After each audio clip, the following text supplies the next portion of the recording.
The shower that wasn't just a shower. Jake Turner didn't believe in fate. He believed in routine. He believed in hot coffee at 7:15 a.m., his favorite hoodie slung over the same dining chair, and his nightly shower before bed at exactly 10 p.m. He believed in silence, solitude, and streaming documentaries about extinct animals. So when the tile beneath his bare feet began to glow, when the steam in the bathroom seemed to vibrate with some unseen rhythm, Jake froze. At first, he thought it was just the lighting. He reached for the switch to adjust the dimmer, but it wasn't on. The single bulb above the mirror hummed gently, unchanged. Then the tiles under him began to pulse, just faintly. A soft, pale blue light breathed from between the cracks, like bioluminescent veins. His heart skipped.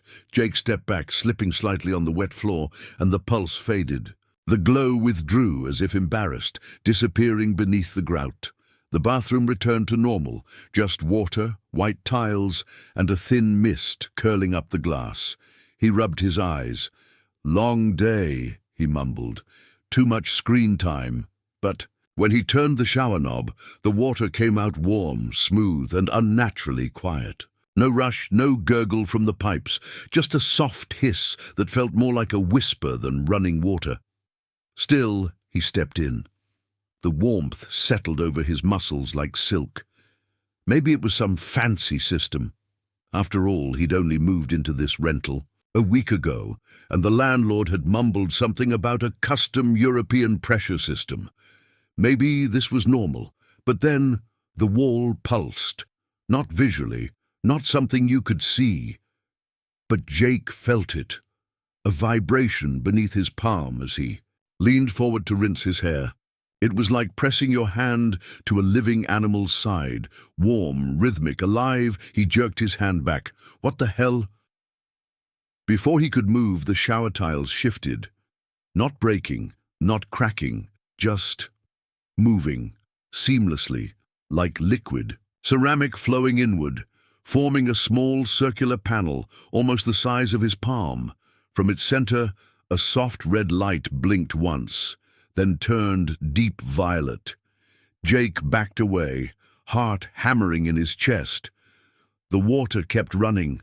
The mist grew thicker, and then something touched his shoulder. He spun around, expecting someone, something, but the shower was empty. The only thing on his skin was water. No, wait. There was something else. A small mark, a faint glowing swirl, etched onto his shoulder like a tattoo made of light. He reached up, rubbed it hard. It didn't come off, it didn't hurt, it just was. Then he heard it, a voice. Not loud, not clear, but unmistakably not human. Seed accepted, incubation initialized. Jake stumbled backward out of the shower, slipping onto the mat, breathing hard. "What the hell was that?" he whispered, scanning the room. "Who's there?" But there was no one. The voice hadn't echoed. It had been inside the room, or worse, inside his head. His skin tingled. The mark faded slowly, almost like it was sinking beneath the skin. He stared at the mirror, hoping maybe it was a dream or a hallucination. Instead, he saw something else. His reflection was breathing, but not in sync with him. He took a step back. His reflection stayed still. He stepped left. It smiled. Jake bolted from the bathroom, grabbed his towel and phone, and ran to the living room. He stood there, shivering in silence, staring back at the hallway as if something was going to crawl. Out behind him, the house was quiet, just the hum of the fridge, the soft tick of the old wall clock. Normal sounds, grounding sounds. He picked up his phone and started recording, walking back slowly to the bathroom. "I don't know what the hell just happened," he whispered into the camera. "I think there's some kind of device in the shower. It talked to me, it glowed. There's a mark on my skin.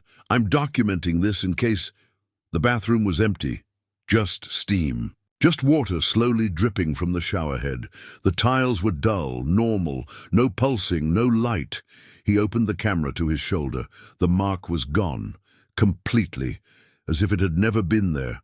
Jake ended the recording and dropped onto the couch. His hands trembled as he opened a browser and started typing shower tiles glowing blue, voice saying seed accepted, no results. He tried again. Bathroom pulsing light mark on shoulder, whisper in mirror, still nothing, just conspiracy. And forums, sci-fi fan pages, and one thread about haunted plumbing in Ohio. He closed the phone and stared at the ceiling. Maybe he was going insane. The next morning, Jake didn't sleep. Every time he closed his eyes, he saw that reflection, smiling when he wasn't. Every time he blinked, he felt a pulse on his shoulder. By sunrise, he'd made a decision. He would record everything. He set up a motion camera in the bathroom, another outside the door. He wanted proof, not for the world, but for himself. Something to make sense of whatever happened last night. He avoided the shower that morning. Instead, he worked from home, the glow of code blinking on his laptop screen as he tried to distract himself. Hours passed. Nothing strange happened. The footage from the cameras showed nothing either. Maybe it really was just stress. He'd moved cities, started a new job, rented a weird old apartment. Maybe his brain had short-circuited until 8:42 p.m. That's when the power cut out. Every light in the house blinked once, then died. His screen went black. The air conditioner clicked off. Silence fell like a weight. Jake stood up slowly, heart sinking. The bathroom light was still on, pale blue, glowing softly. He grabbed his phone light and walked down the hall, each step slow and deliberate. The bathroom door was open, steam curling out from it, despite the shower being off. And then he saw her. She was standing in the shower naked, soaked, glowing faintly, her skin almost translucent under the strange light. Her eyes were large, tilted, an unnatural shade of violet. Her hair, if you could call it that, was slicked down in tendrils that pulsed like jellyfish strands. She looked confused, weak, alive. Jake froze, phone trembling in his grip. Who are you? How did you get in here? She looked at him. Her voice cracked as she spoke, struggling with the words. I was born through you. His stomach dropped. What? What do you mean through me? She took a step forward. Her body moved oddly, graceful, like she was walking underwater. The device, you activated it, the seed chamber. It was dormant for cycles. Jake shook his head. No, that's not possible. That was a shower. I was just taking a shower. She tilted her head. Not a shower, a biological synthesizer, camouflaged in Earth design. He backed away. This is insane. You're not real. This is some kind of dream or a prank or... She suddenly looked alarmed. Her eyes darted toward the ceiling. They heard it, the signal.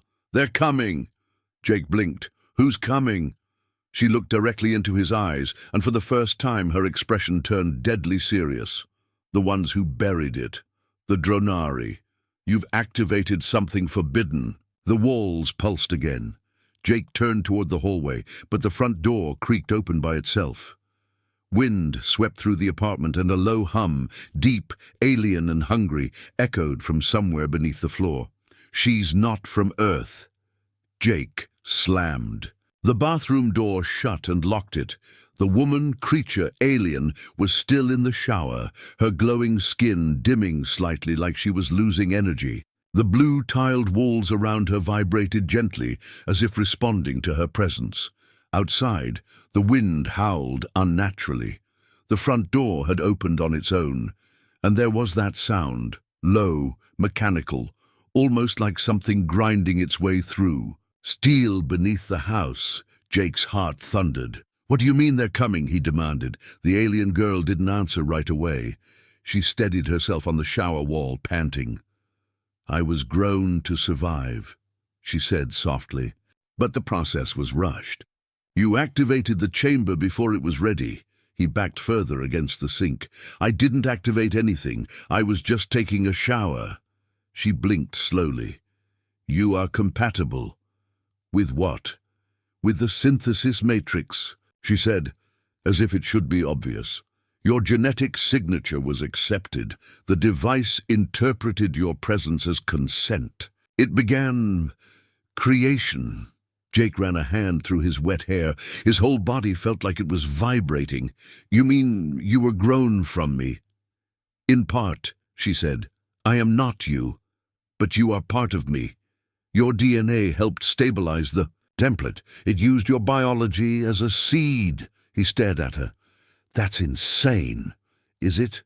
Jake couldn't answer. Then the floor vibrated again, this time harder. A low, bass-filled rumble came from beneath the tiles. A few toothbrushes rattled in their holder. A shampoo bottle fell off the shelf. The alien girl's eyes widened. They found us, she whispered. Jake ran to the hallway, yanked open a utility closet, and grabbed an old baseball bat. It was a dumb reflex, but when your house is shaking and a glowing girl says space enemies are coming, you grab what you can. He returned to the bathroom. Start talking, now! Who exactly are they? She stepped out of the shower, completely unfazed by her nudity. The Dronari, she said, an ancient enemy of my creators. They feared what the synthesis chambers could do. So they hunted us, buried the devices, erased our existence. Why here? Why Earth? She tilted her head. Earth is off-grid, primitive, unmonitored. They believe no one would come here. Your species doesn't even realize what sleeps. Beneath, Jake shook his head. What do you mean beneath? Before she could answer, the house cracked, a loud, bone-snapping sound. The floor beneath the hallway split slightly, just a hairline fissure, but enough to make the lights flicker violently. The alien girl closed her eyes. They've locked onto the chamber's signal. We have little time. Jake grabbed a towel, tossed it toward her. Cover up, would you? She looked at the towel like it was a useless sheet of paper. Still, she wrapped it awkwardly around her body. You're unusually modest for a progenitor. Jake turned red. I'm not your progenitor. Whatever that thing was, I didn't mean to activate it. She stepped closer. Meaning is irrelevant. It happened. I'm alive, which means they won't stop until I'm dead. Jake pointed the bat toward the hallway. Then maybe we should get out of here. She didn't move. It's too late. They'll track us. We need to mask the signal. How? She turned toward the shower and placed both hands against the tile. A faint glow returned under her palms, spreading outwards like liquid circuitry. The blue lines formed symbols, alien characters, like glyphs etched with light. The room dimmed. Again, steam thickened, then a loud thud echoed from somewhere deep below the floor. Is that under the basement? Jake asked, his voice trembling. She didn't look at him. They're tunneling up, that's their method, quiet entry. They're mechanical parasites. Jake blinked. Robots? Not exactly. They infect machinery. They absorb metal, code, power, anything synthetic. They'll use your house against us. That's when the refrigerator in the kitchen exploded. Jake and the girl ducked as a shockwave tore through the hallway. Plates shattered in the cabinets. The hallway light fixture burst. Smoke and sparks spilled from the kitchen. She grabbed his arm. We must disable the chamber. I thought you needed it. I do, but if we don't turn it off, it'll keep sending the beacon. They'll keep coming. Jake helped her toward the shower. How do we turn it off? You must place your hand on the wall, exactly where the mark was. Jake hesitated. And what happens if I do? Her glowing eyes met his. Either it shuts down, or you become a secondary conduit. What does that mean? It means another one of me could grow, Jake muttered under his breath. This week just keeps getting better. With shaking hands, he stepped into the shower and placed his palm on the cold tile. A second later, it warmed beneath his skin. The same glyphs flared to life, circling outward from his touch. Suddenly the chamber whispered again, this time clearly. Secondary host detected. Initiate replication, Jake shouted. No! The girl stepped beside him. Say, override.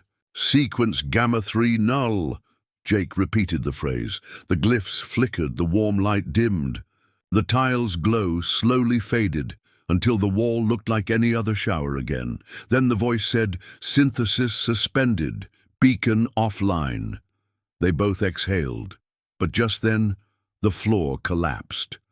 Jake fell with a scream as the ground beneath. The bathroom gave way. Tiles, pipes, dust and drywall crashed down around him. He landed hard in a dark tunnel, concrete and dirt pressing around him. Groaning, he rolled onto his side. The alien girl landed beside him, gracefully somehow, despite the chaos. Her eyes scanned the shadows, and then they heard it, the clicking, sharp, cold, metallic. From the far end of the tunnel, something moved. Not walked, scuttled, fast, like hundreds of legs scraping metal against stone. Jake held the bat tighter. Then they saw it. Emerging from the shadows, a spider-like creature made entirely of cables and steel crawled into the dim light. Its face was an open turbine. Blue sparks flickered behind its sockets. It had no eyes, just sensors, wires, antennae. Twitching with electric hunger, the Dronari, Jake whispered, "Tell me you have some kind of weapon." The girl stepped forward. "I am the weapon." And then she screamed, not in fear, but in command. Her voice vibrated the air like a shockwave. The lights in the tunnel flickered. The ground trembled. The Dronari staggered, shaking violently. Its legs twisted. Its metal joints sparked. It reared up, then exploded in a burst of molten light and scrap. Jake covered his face. When the dust settled, the alien girl's body glowed brighter than ever. Jake stared at her. "What are you?" She turned slowly. "I was created as a final defense, a hybrid born of forgotten technology and organic adaptation. I am the last living key to a species long erased. And now I am also part human." Jake stood, still gripping. The bat, even though it felt useless. "Is this going to keep happening?" She walked toward him. "The others will come. The Dronari won't give up easily. You've given me a chance, Jake Turner, but we're not safe yet." "Then what do we do?" "We run," she said. "We hide, we prepare." He nodded slowly. "And if they find us," her glowing violet eyes locked with his, "then we show them what a human-alien hybrid can really do. The secret beneath Earth's surface." Jake Turner had never seen the underbelly of his house before, certainly not like this. What had once been solid concrete and dirt was now a gaping hole, revealing metallic corridors that stretched deeper than the foundation should have allowed. "Your house sits on top of something," the alien girl said. Jake swallowed. "Yeah, my plumbing, or at least it used to." "No," she whispered, eyes scanning the metallic veins embedded in the walls. "This isn't human construction. It's part of an ancient installation." She knelt, brushing dust off a metal plate embedded in the floor. Strange circular runes glowed faintly as she touched it, like the symbols on the shower tiles. Jake looked around. The tunnel didn't just look deep, it felt it. Cold air wafted upward, heavy with metal and something older, alien. "You're saying there's a whole facility under my house?" She nodded. "The chamber you activated was only a fragment, a seed.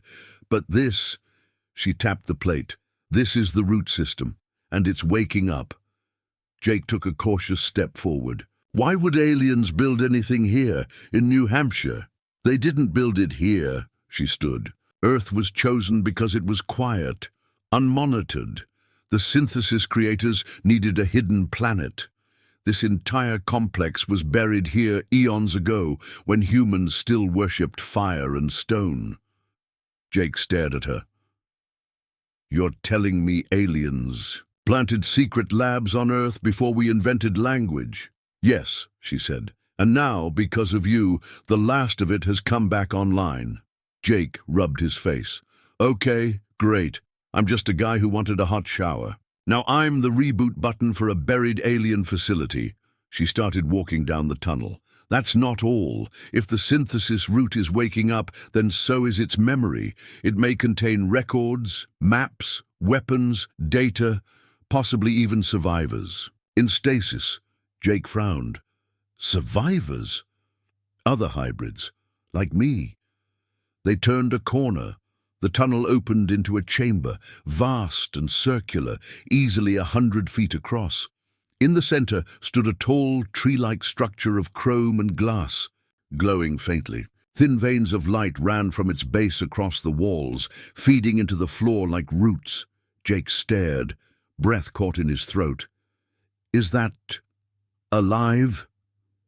Not in the way you think. It's an artificial intelligence core, buried in slumber, but you've stirred it. As she stepped forward, a pulse of light spread from the central trunk, reaching toward them in a wave. Jake felt it in his bones, like a tuning fork, vibrating against his soul. Then a voice filled the chamber, genderless, ancient, mechanical, hybrid. Signature confirmed, secondary progenitor present.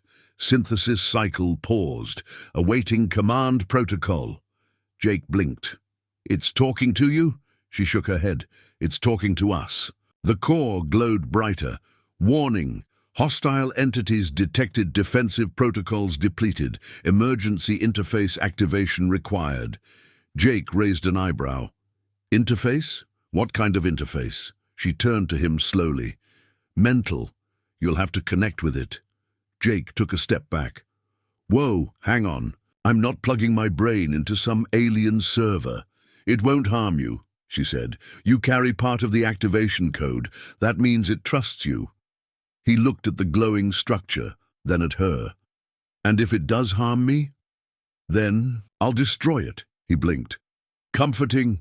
Jake hesitated, then stepped forward. As he approached the core, a panel slid open on its surface, revealing a glowing handprint. He hovered his palm above it. The light tingled against his skin, then turned green. Interface stabilized. Download initiated. Suddenly, his mind flooded with images, cities made of starlight, battles in orbit, alien hybrids running through crystalline forests, metal creatures, devouring planets, and then Earth, quiet, blue, untouched. He gasped, pulling his hand back. The core dimmed. Jake staggered, gripping his head. What the hell was that? The girl steadied him. Memories, the last fragments of a dead civilization. I saw war. Machines tearing everything apart. Your people running. They didn't run, she said quietly. They hid. In the only place the Dronari wouldn't follow. A primitive world. Earth, she nodded. Jake stepped away from the core. Okay, so we're standing on the last remnants of an alien civilization hiding from galactic exterminators, and I accidentally rebooted the system. Not accidentally, she corrected. Your DNA was chosen for compatibility, he frowned. That doesn't make sense. Why would alien tech choose me? Because you're not just human. Jake froze. What? She turned to him. There are markers in your genome, silent genes, latent alien sequences woven into your code. Someone in your bloodline was exposed long ago. Jake's mouth went dry. You're saying I'm part alien? Distantly, but enough to matter. Before Jake could respond, the chamber trembled. The walls pulsed red. Warning, Dronari breach into -4 minutes, defensive barriers offline. The girl stepped forward. We need to get to the armory. Jake blinked. There's an armory? She turned toward a narrow corridor on the left side of the chamber. This way, if the system's still intact, there may be hybrid-compatible gear. They ran. The corridor was lined with glowing vines of circuitry. The walls began to pulse faster, warning of approaching danger. The deeper they went, the stranger the architecture became. Walls that bent in impossible angles, floors that shimmered with light. They reached a large door, sealed by a rotating ring of glyphs. She placed her hand on the center. The door scanned her, then Jake, and slid open with a hiss. Inside, the room was filled with crystalline racks holding weapons unlike anything Jake had seen. Blades that shimmered with quantum energy, gloves that pulsed with stored force, armor that seemed to float in place, adapting to body shape. Jake stepped in. Okay, Now it feels like a sci-fi movie. The girl grabbed 2 gloves and tossed one to him. Put it on. He slid his hand into the glove. It tightened automatically, wrapping around his forearm like liquid steel. The moment it sealed, his vision flickered and a HUD appeared, displaying readings in a language he didn't recognize, but somehow understood. "Whoa," he whispered. "It's like it's in my head." "It is," she said. "Neural link tech." She strapped on a chest plate that molded to her skin, then lifted one of the crystal blades. It flared with soft purple fire. Jake grabbed a similar blade. As soon as he touched it, the weapon pulsed, sinking to his DNA. The alarm blared louder. "Breach in T-minus 60 seconds. Jake looked at her. "We fight, right?" She gave a fierce nod. "We fight." Back in the central chamber, the walls cracked. The floor buckled. And then, from the fissures they came, Dronari, 5 of them, crawling like insects, legs of steel and bone, glowing turbines for faces. They clicked and hissed, scanning the room. Jake and the girl stood at the far end, armed and ready. 1. Dronari lunged. Jake dodged left, swinging his blade. The weapon passed through the creature's leg like butter, slicing it clean off. Sparks flew. The thing shrieked. A sound like a dial-up modem screaming. Another came from behind. The girl spun, slamming her palm into its face. The kinetic glove discharged a concussive pulse, blasting it backward into a wall. Jake ducked another swipe and countered with a slash across the chest. Wires and oil spilled. More came. 3 or 5 more emerging from the shadows. Jake shouted, "We're outnumbered!" She grinned. "Then we even the odds." She ran to the synthesis core and shouted something in her native tongue. The floor panels opened, and from below, floating drones rose into the air.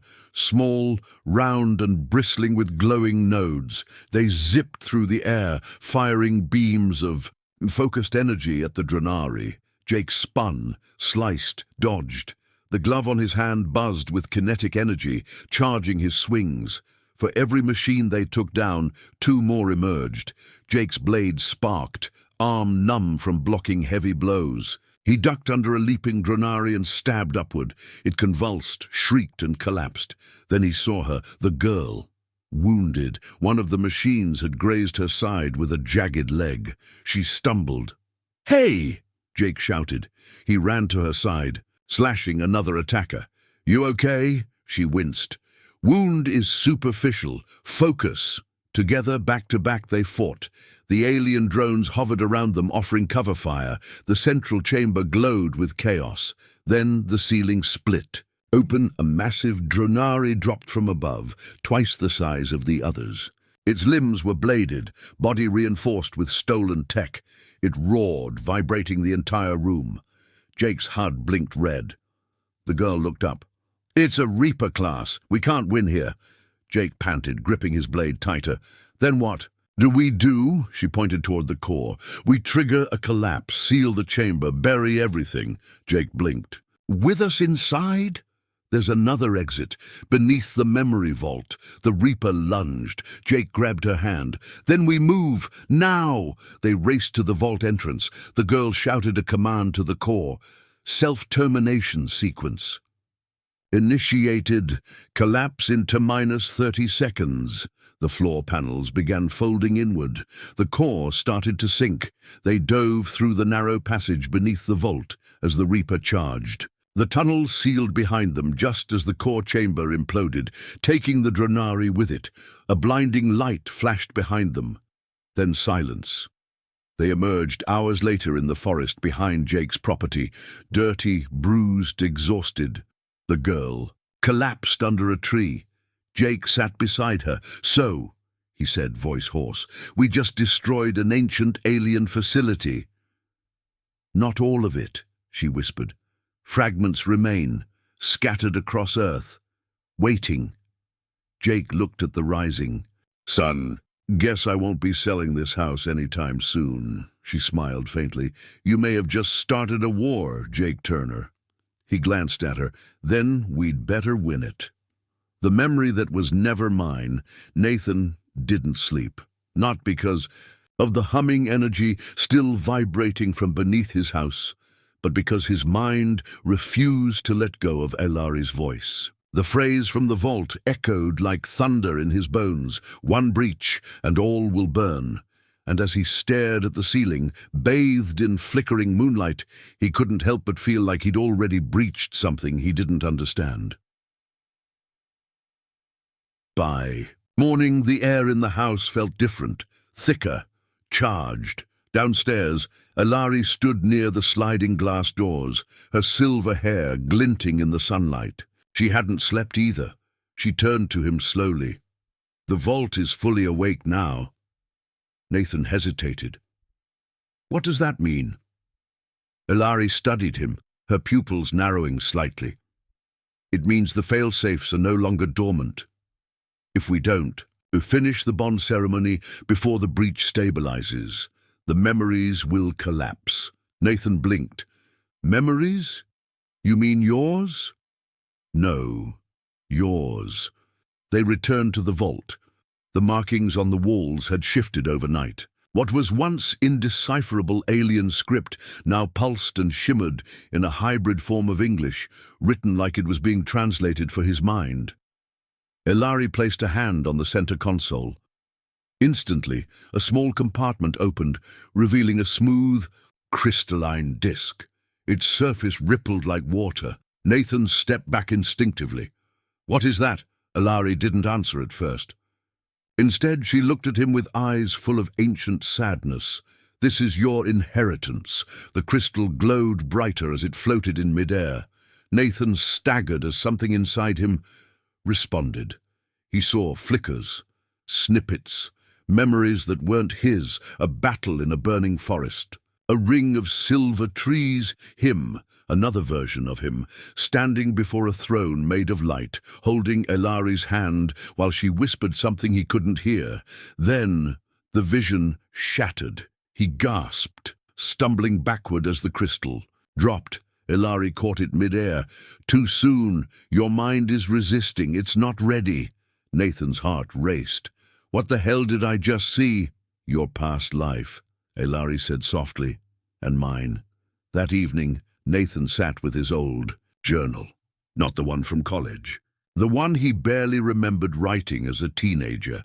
It was full of strange sketches, circles, markings, constellations that didn't exist on any map. One drawing stood out, a woman with silver hair holding a glowing disc. He didn't remember drawing it. He flipped through more pages, the same trees from his vision, a phrase written over and over. "She waits beneath." Nathan slammed the journal shut. This can't be real. But then a sound came from the kitchen, a hum, not mechanical but musical, like a lullaby. He followed it and found Elari standing there, eyes closed, humming something, haunting. She stopped when she sensed him. "That song," Nathan whispered. I know it." Elari nodded. "You used to sing it, before they erased everything." She led him outside that night. The stars above were blindingly clear.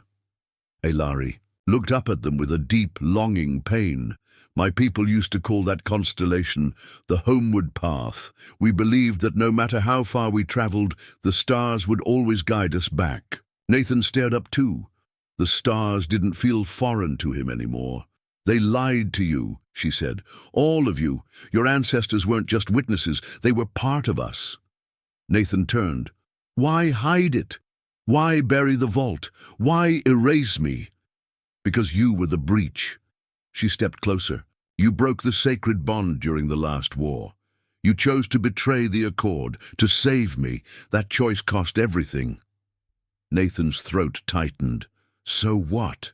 I was punished?" "You were rewritten," Elari said bitterly, "by your own leaders. They feared what you had become. With me." Nathan's hands trembled. "And you? What happened to you?" "I was imprisoned in stasis," she said, "until your bloodline returned to this place. Until you returned." Later that night, Nathan stood before the mirror, staring at his reflection. For the first time in his life, he questioned whether the man he saw was truly him. A knock came at his door. Elari entered, holding the crystalline disc again. This time, she offered it to him. "You're ready." He didn't resist. The moment he touched it, the world exploded into color. He stood on a battlefield, alien ships blotted out the sun. A burning city crumbled behind him. He wore armor, not metal, but a living material that moved with his breath.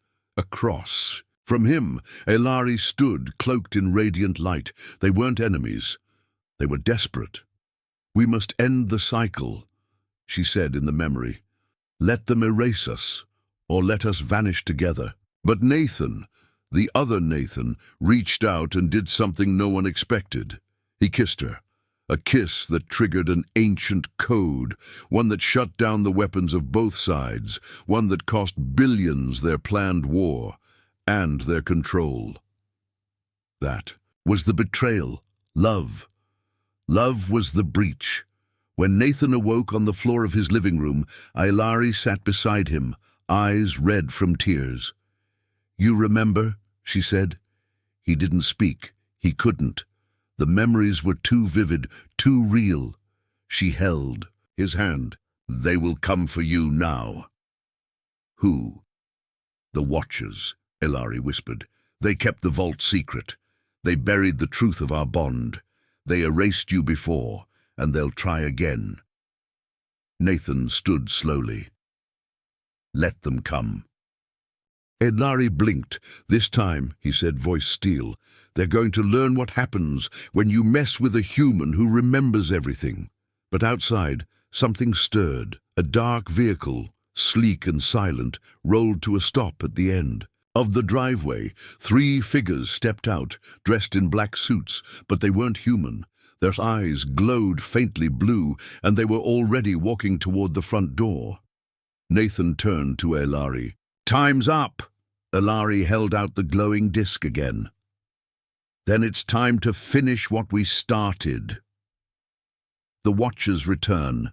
Nathan's heart pounded in his ears as the 3 shadowy figures stepped closer to his door. Their movements were slow, but deliberate, like wolves approaching prey that thought it still had a chance to run. The taller one in front raised a hand, and the house lights flickered. Something in the air changed. The electricity wasn't just failing. Reality itself felt thinner. Nathan backed away from the door. "They're not just alien, are they?" Elari's eyes were wide. "They're not from a place. They're from between places, dimensional gatekeepers. The Watchers exist to erase breaches." Nathan swallowed. "Meaning me." "And me," she added, gripping the glowing disc tighter. "We are the breach, Nathan. We were always the breach." A sudden knock, no, a pulse, shook the entire doorframe, not made with a fist, made with force. Nathan turned to her. "You said they erased me before. How?" "They isolated your frequency from time. They didn't just wipe memories. They made it so history never recorded your choices." She stepped closer. "But the vault reawakened your imprint." Another knock. A more violent pulse. The wood. It creaked as the door began to warp. Elari handed him the crystalline disc. "Hold this," she said. "Don't let go, no matter what happens." "What does it do?" he asked. "It remembers you." Before he could ask more, the front door imploded. Inward in a burst of white-blue light, the figures floated into the room, feet barely touching the ground. No eyes, no mouths, just smooth, expressionless faces glowing faintly under their hoods. Nathan stepped back as the air turned ice-cold. The lead watcher tilted its head slightly. Then it spoke, but not in words, in thoughts. Unauthorized breach identified. Origin, human deviation. Correction required. Elari stood in front of Nathan protectively. He remembers. The bond is re-established. You can't take him again. Violation confirmed. Emotional convergence forbidden. Cleansing initiated. A second watcher raised its hand, and the air around Elari bent. She dropped to her knees, clutching her head, gasping in pain. "No!" Nathan lunged forward, shielding her. The disc in his hand flared, and suddenly, everything stopped. Time froze, literally. The watchers were mid-motion, frozen like statues in mid-glide. Even Elari's hair, mid-whip from the force, hung still. Only Nathan moved. Only he breathed. He looked down.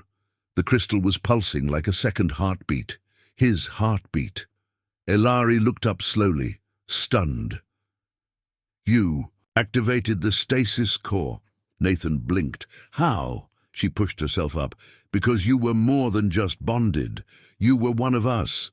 The accord made you more than human." Nathan shook his head. "Then why don't I feel like a god? I'm still just me." She stepped closer. "That's what makes you powerful. You still feel. You still choose. That's what terrifies them." The crystal flickered, and the room trembled slightly. Elari glanced around. "The stasis won't last long. When it breaks, they'll try again, stronger. So what do we do?" She looked at him with fire in her eyes. "We finish the bond, all the way." They returned to the vault under the basement. This time, the walls responded to Nathan's presence. Lights shimmered like stars when he walked past, and the console unfolded as if welcoming an old king. Elari placed her hand on the side. "Are you sure?" Nathan took a breath. "No." Then he placed his hand beside hers. The room went silent. Then the air sang. The vault lit up as ancient patterns spiraled across the walls, down the floor and into the console. The disc flew from Nathan's hand and embedded itself into the center of the pedestal. A projection formed, a memory fragment. It showed Elari and Nathan standing together in another world. A golden field, twin suns. They were younger, or maybe timeless. Around them stood figures from both their species, human and alien, witnessing something ancient, a joining, their joining. But then, fire, chaos, betrayal. A blade through the chest of an alien elder, human soldiers turning against their own, and Nathan standing between both sides, arms outstretched, trying to stop the war. Back in the present, Nathan whispered, "That was the moment." Elari nodded. "The day the accord fell. The day you broke the laws of both species to choose love." Suddenly, a pulse ripped through the vault. The watchers had found them. Cracks formed in the walls as black tendrils of energy seeped through the edges of the room. A voice echoed, not from one watcher, but all of them. Ceremony interruption. "Protocol initiated. Target Nathan Cade. Extraction imminent." Elari grabbed his hand. "Don't listen. Focus on the bond." Nathan tried, but fear clawed at his mind. He wasn't just a man anymore. He was a symbol of defiance, of the forbidden unity between species, and they wanted him erased again. But this time, something inside him fought back. Suddenly, the crystal glowed white-hot. The vault exploded with light. A wave of energy burst outward, incinerating the black tendrils. The watchers outside staggered, visibly as if struck. Nathan floated off the ground, eyes wide, body humming with raw power. He saw everything, not just memories, but knowledge, history, physics, emotion, strategy, culture, DNA structures, languages. He understood Elari, not just her words, but her being, and she understood him. A voice echoed, not the Watcher's voice, but his own from another time. "If I must burn to keep this bond alive, then light the match." Nathan landed softly. The glow dimmed, but something inside him had permanently changed. He was no longer just Nathan Cade. He was the embodiment of a forgotten alliance, a living breach. Elari took his hand, tears in her eyes. "It's done. The bond is sealed. The accord has returned." Above them, the house shook. The watchers were regrouping. "They'll come again," Elari said. Nathan nodded. Let them. He stepped out of the vault. I know who I am now. Alari followed. Then it's time to show them what that means. Outside, the watchers hovered above the lawn. More had arrived. 6, 9, 12. One stepped forward, its face swirling with smoky energy. Breach amplification detected. Termination required. This is your final correction. Nathan walked toward them, calm. Alari stayed behind him, her hand glowing. Nathan raised his own, and for a moment the entire sky shimmered. A force field expanded outward, encasing the watchers. They thrashed. Nathan clenched his fist, and the field compressed. One by one, the watchers flickered and vanished. Not destroyed, rewritten, back into their dimension, stripped of power. When it was done, the night was silent. Nathan turned to Alari. They won't forget this. No, she said softly, but neither will we. That night, they sat on the porch. The stars above seemed brighter. Nathan looked at Alari. So, what happens now? She rested her head on his shoulder. Now we wait. For what? For the others, the ones like you, the ones who remember. Nathan closed his eyes. For the first time in a long time, he wasn't afraid of who he was. He was ready for what came next. The message meant for Earth. The house was quiet again. Too quiet. The kind of quiet that comes after a storm you're not sure has really passed. Nathan stood in the basement, staring at the vault's glowing core. It pulsed softly, no longer urgent, no longer chaotic, but underneath that soft hum was something else, a signal. Alari touched the surface gently. It's begun. Nathan looked at her, his expression unreadable. What has? She didn't answer right away. She just turned to him and asked, Do you trust me? He gave a small nod. I do. She took his hand. Then follow me.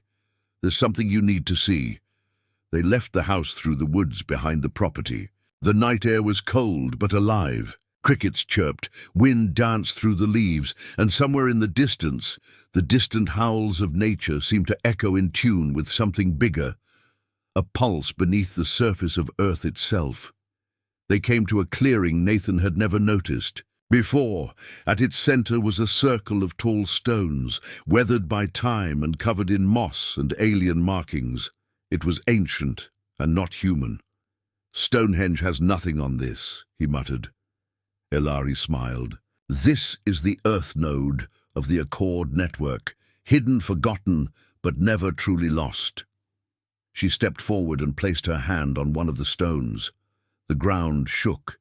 The air thickened. Suddenly, a beam of light burst upward into the sky, cutting through clouds like a blade. Nathan gasped. Is that a signal? She nodded. Not a cry for help, a call to remember. The bond we had, the Accord, wasn't just between you and me. It was a model, a message to the galaxy. To unite? He asked. To heal, she replied. We failed once, but this time you changed the outcome. Above Earth, something stirred.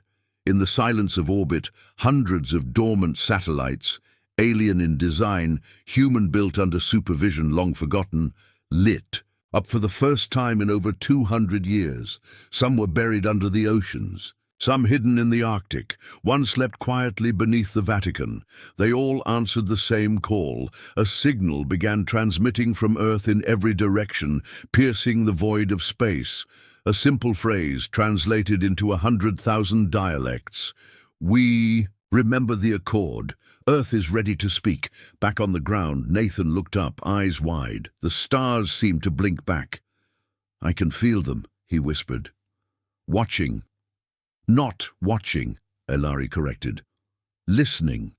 She knelt and picked up a small device shaped like a smooth silver ring. This is the final key. We left it for the next Accord bearer. That was supposed to be you. Long ago. She held it out. It's yours now. Nathan hesitated. I Didn't earn this. I don't even know what it does. She placed it in his hand. You earned it the moment you chose love over fear. The moment the ring touched his skin, Nathan saw it all.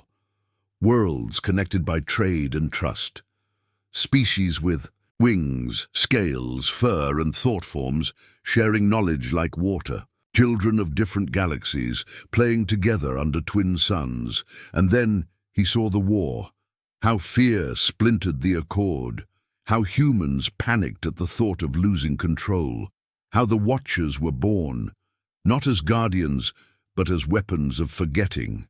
And how he, Nathan Cade, tried to stop it. How he failed until now. He dropped to his knees, overwhelmed. Tears blurred his vision. I saw everything, he said. All that we lost. Ilari knelt beside him. Then now you understand why this matters.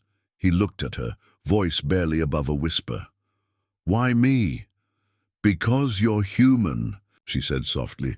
Because you forget, but more importantly, because you choose to remember anyway. Suddenly a shadow passed over the clearing. Nathan stood, wiping his eyes, heart racing again. A massive shape hovered silently above them, sleek, dark, shimmering like liquid metal. A ship, not Watchers, something older, something nobler.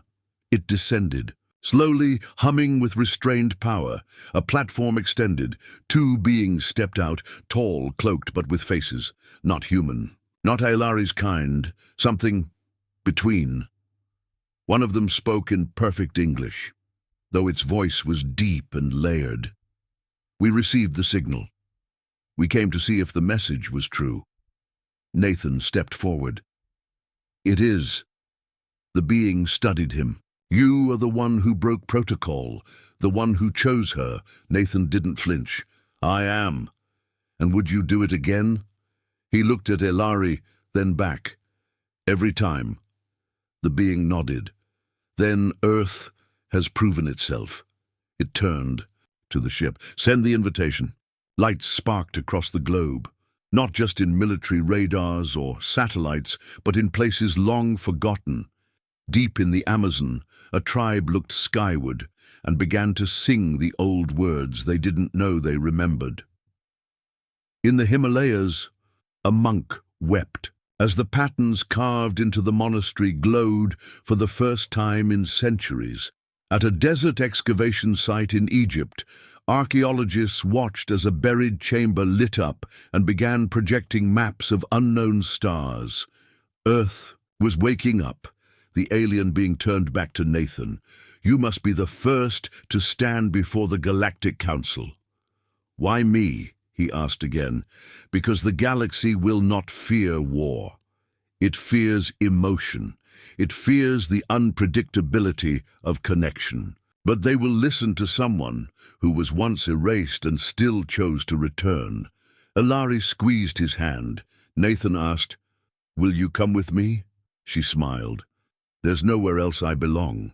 One day later, Nathan stood on a platform inside the largest ship Earth had ever hosted, one invisible to the masses, cloaked above the clouds, where politics and time held no sway.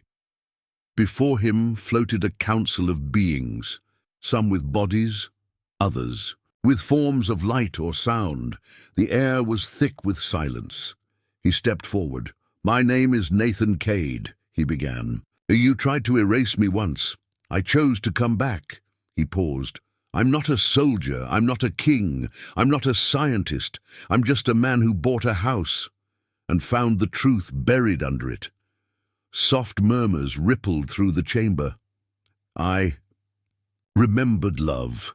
I remembered pain. I remembered what it means to lose everything and still fight for something better. He looked at each of them. I'm not here to beg for Earth's place at your table. I'm here to say Earth has already joined, whether you acknowledge it or not. Another pause.